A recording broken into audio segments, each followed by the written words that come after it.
Shalom, shalom, chers frères et sœurs, que Dieu vous bénisse, que sa grâce vous soit multipliée en Jésus-Christ. Soyez les bienvenus dans cette nouvelle vidéo. Alors, chers frères et sœurs, dans cette semaine, j'ai eu un échange avec une sœur qui m'a posé une question et je me suis dit qu'il fallait partager cela avec mes abonnés, avec tous ceux qui suivent, qui sont à la recherche de la vérité et qui suivent des enseignements sur les réseaux sociaux à la recherche des vérités. Alors, la question qui m'a été posée était de savoir est-ce qu'on peut porter, est-ce qu'on peut avoir les dons spirituels? Voilà. Est-ce qu'on peut avoir les dons spirituels sans porter les fruits de l'esprit? C'était vraiment une question pertinente. Peut-on avoir le don spirituel et ne pas porter de fruits de l'esprit? Ou encore, peut-on être rempli du Saint-Esprit et ne pas porter de fruits de l'esprit? C'est vraiment une question pertinente. Et dans la semaine, on a eu vraiment à partager même sur ça, même au niveau de l'église et même dans certains de nos groupes de partage de la parole de Dieu. Et je profite pour lancer cet appel si vous désirez être dans un groupe où vraiment on partage la parole de Dieu entre frères, où on est à la recherche de la vérité. Je dis partage parce que ce n'est pas seulement un enseignant qui parle et tout le monde dit Amen. Non. Nous partageons la parole de Dieu, nous fouillons les Écritures et nous prions.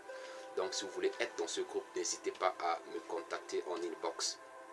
Donc voilà, peut-on avoir des fruits, avoir des dons spirituels et sans porter les fruits de l'esprit?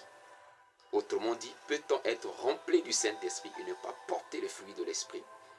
Nous allons vérifier 3 versets. D'abord, nous allons voir les dons spirituels, les fruits de l'esprit et nous allons tirer la conclusion. D'accord? Alors, nous allons commencer par 1 Corinthiens, le chapitre 12, qui nous parle des fruits de l'esprit. 1 Corinthiens, chapitre 12, à partir de verset 4. Excusez-moi, il fait un peu chaud. Je transpire, désolé vraiment. 1 Corinthiens, le chapitre 12, à partir de verset 4 au verset 11. Il est écrit, bon, je vais lire d'abord le verset premier et je vais sauter, je vais lire le verset à partir de verset 4. Le verset premier dit, pour ce qui concerne les dons spirituels, je ne veux pas, frères, que vous soyez dans l'ignorance. Donc c'est important d'avoir la connaissance sur le sujet. Le verset 4, il dit, il y a diversité de dons, mais le même esprit. Verset 5, diversité de ministères, mais le même Seigneur. 6, diversité d'opérations, mais le même Dieu qui opère tout en tous. 7, or, à chacun la manifestation de l'esprit est donnée pour l'utilité commune. Verset 8, en effet, à l'un est donné par l'esprit une parole de sagesse, à un autre une parole de connaissance selon le même esprit. 9, à un autre la foi par le même esprit, à un autre le don des guérisons par le même esprit. 10, à un autre le don d'opérer des miracles, à un autre la prophétie, à un autre le discernement des esprits, à un autre la diversité des langues, à un autre l'interprétation des langues. Verset 11, un seul et même esprit opère toutes ces choses, les distribuant à chacun en particulier comme il veut. Que le Seigneur bénisse sa parole. Donc là, l'apôtre Paul nous révèle les dons spirituels. L'une des questions que nous devons nous poser est de savoir est-ce qu'une personne peut avoir 2-3 dons spirituels? Oui, c'est possible. Oui, c'est possible. L'apôtre Paul même, il est un exemple palpable. Nous voyons comment l'Esprit de Dieu l'utilisait pour guérir des malades et nous voyons qu'il a prophétisé aussi. Vous voyez, il a prophétisé aussi même, il a eu à prophétiser aussi même sur la fin des temps. Il a parlé de l'enlèvement de l'Église dans 1 Thessaloniciens, le chapitre 4. Donc, une même personne peut avoir 2-3 dons. Ce n'est pas forcément un don pour chaque personne. Alléluia. Donc, on a beaucoup des exemples pour ça. Mais ce n'est pas là notre question. Donc voilà les dons spirituels. Là, il s'agit des dons spirituels. Est-ce qu'une personne peut prophétiser? Est-ce qu'une personne peut guérir les malades? Est-ce qu'une personne peut opérer des miracles? Là, il s'agit d'un don. C'est-à-dire que cela se manifeste fréquemment. Parce que la personne a le don. Pas juste une manifestation de l'esprit de passage. Il y a ça aussi. Cela n'est pas un don. De passage, Dieu peut utiliser quelqu'un qui n'a pas un don de guérison pour guérir un malade. De passage, quelqu'un peut prophétiser, soit qu'il ait le don de prophétie. Amen. Donc, je ne parle pas de ça, mais je parle de quelqu'un qui a véritablement ce don. Ce don, il opère chaque fois. Alléluia. Il opère chaque fois. Est-ce que cette personne-là peut avoir ce don sans porter les fruits de l'esprit? Qu'en est-il des fruits de l'esprit? Allons-y dans Galates, le chapitre 5, le verset 22. Galates chapitre 5, le verset 22 dit ceci. Galates, là, c'est Éphésiens, désolé. Voilà, Galates chapitre 5, le verset 22, il est écrit. Mais le fruit de l'esprit, c'est l'amour, c'est la joie, c'est la paix, c'est la patience, c'est la bonté, la bénignité, la fidélité, la douceur, la tempérance. Amen. Là, ce sont des fruits de l'esprit. Alors, est-ce que quelqu'un peut avoir le don de prophétie, d'opérer des miracles, le don de la foi, de parler en langue, d'interprétation de langue, de sagesse, de parole, de connaissances, sans avoir l'amour, sans être en paix, sans être en joie, sans avoir la douceur? C'est en fait ça la question. Donc, nous venons de voir les dons spirituels et nous venons aussi de voir les fruits de l'esprit. Les dons spirituels, la Bible nous dit bien quoi? Ce sont les manifestations du Saint-Esprit, bien sûr. Ce sont les manifestations du Saint-Esprit. Et les fruits de l'esprit aussi, ça produit de l'œuvre du Saint-Esprit en nous. Donc nous voyons déjà là que ce n'est vraiment pas possible d'avoir le don de l'esprit et ne pas avoir le fruit de l'esprit. Le Saint-Esprit ne peut pas être seulement en nous pour opérer sans apporter une transformation, un changement dans notre vie, dans notre caractère, sans nous communiquer la vie de Christ, parce que le Christ, c'est amour, il est amour, il est le prince de paix, il est la joie, il incarne la douceur, et etc. Vous voyez, donc on ne peut pas recevoir le Saint-Esprit juste pour opérer des miracles, prophétiser, guérir les malades, parler en langue, avoir des paroles, des connaissances, de sagesse, et ne pas porter le fruit de l'esprit. Autrement dit, c'est-à-dire, si on a le don de l'esprit et on n'a pas le fruit de l'esprit, ce qu'il faut savoir, c'est que ce n'est pas le Saint-Esprit qui est à l'œuvre dans notre vie. Ça, c'est ce qu'il faut retenir. C'est-à-dire, ce que la personne manifeste, ça ne provient pas du Saint-Esprit.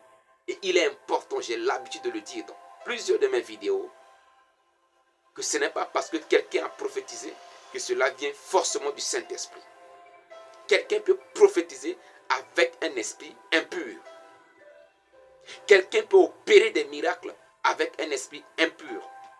Dans Matthieu le chapitre 25, le Seigneur Jésus a parlé des faux prophètes qui vont faire quoi? Qui vont opérer des grands miracles, des grands prodiges pour séduire. Ils ont la capacité de le faire.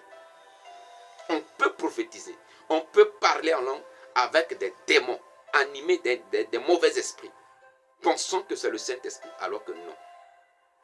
Voilà pourquoi Jésus pouvait le dire, vous les connaîtrez par leurs fruits.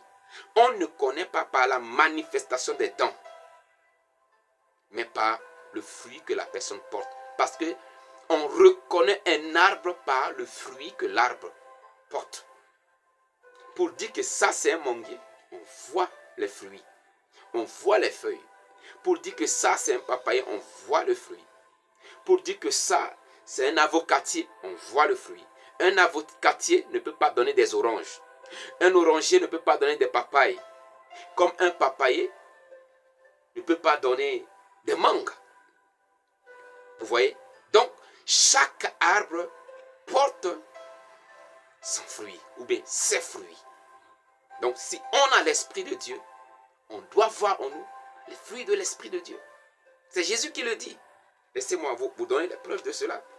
Matthieu le chapitre 7. C'est Jésus qui le dit. Matthieu chapitre 7.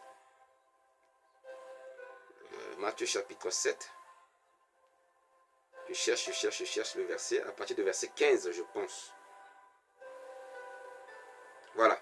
À partir de verset 15, il dit, gardez-vous des faux prophètes. Ils viennent à vous en vêtements de brebis, mais au-dedans, ce sont des loups ravisseurs. Verset 16.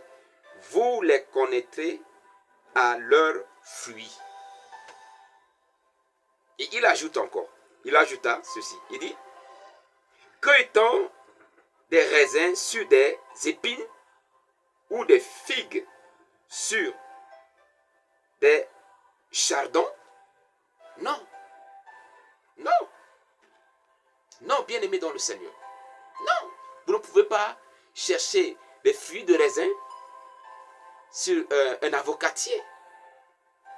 Vous ne pouvez pas chercher les fruits de vigne sur un papayer. Ça n'a pas de sens. Et cela n'est même pas possible. Alléluia. Donc le Seigneur Jésus-Christ tranche. Il nous explique clairement qu'on connaît un arbre par ses fruits. Les faux prophètes, on ne va pas les connaître par les prophéties, non. Les faux prophètes peuvent aussi prophétiser vrai. Ils peuvent aussi opérer des miracles. Mais il faut voir leurs fruits. Il faut voir leurs fruits. Alors, bien aimé dans le Seigneur, on ne peut pas être rempli du Saint-Esprit et ne pas porter les fruits de l'Esprit. C'est qu'on est rempli des mauvais esprits, pensant être rempli du Saint-Esprit. C'est très important de faire la part des choses. C'est très, très important. Alors, chacun de nous peut déjà se mirer. Est-ce que l'esprit qui m'anime, c'est l'Esprit de Dieu? La Bible dit, vous les connaîtrez par leurs fruits. Est-ce que je porte les fruits de l'Esprit? Si vous ne portez pas les fruits de l'Esprit, bien aimé dans le Seigneur, si vous ne portez pas le fruit de l'Esprit, sachez que l'Esprit qui vous anime n'est pas l'Esprit de Dieu. La Bible nous appelle à la perfection. Donc le Saint-Esprit est là pour nous travailler, afin que nous soyons remplis d'amour, remplis de paix, remplis de joie, de bénignité, de bonté, de la maîtrise de soi, de douceur.